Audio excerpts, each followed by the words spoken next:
Well, do you know what's in your drinking water? A shocking Associated Press investigation found various pharmaceuticals in the drinking supplies of at least 41 million Americans. Tainted water was found from New Jersey to California. NBC's Tom Costello is following the story from Washington.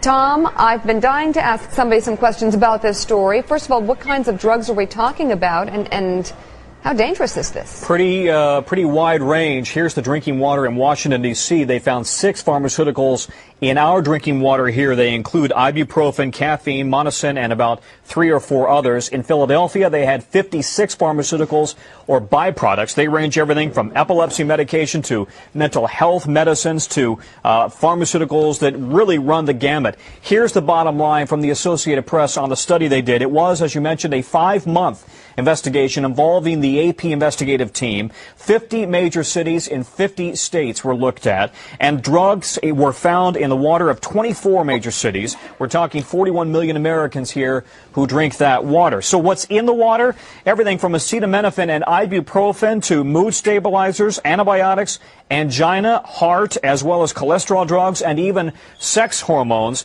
The trouble here, Meek, is that the federal government does not test specifically for pharmaceuticals in the water. And in fact, there is no way to scrub water that is in a treatment plant for pharmaceuticals.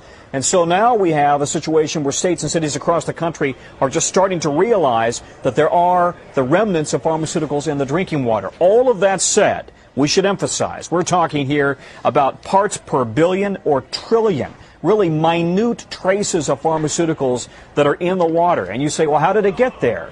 Well, without getting too graphic, all of us who take medication for one thing or another, we don't absorb all of it. It is excreted. It gets into the sewage system, into the water treatment plants. And then, because water treatment plants can't scrub it all out, if any of it, it just kind of dilutes on into the water system. Sometimes it gets into the water table, into wildlife, and then into reservoirs. It goes back into the water treatment site, into the water treatment plants. I wonder if there's going to be, long-term study about effects of this down the road. And, but I guess initially, Tom, the question I'm sure you're asking today is there anything the government can do about this? Yeah, and the EPA says it's concerned about it, but we don't yet know, and water treatment utility plants say they are convinced that there is no immediate threat to anybody out there.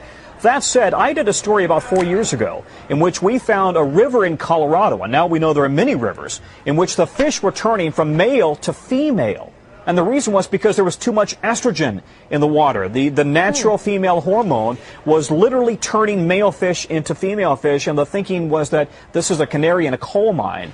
So now the question is, what's the impact on humans? Yeah, that's the next one. Tom Costello on this story from Washington. Thank you very much.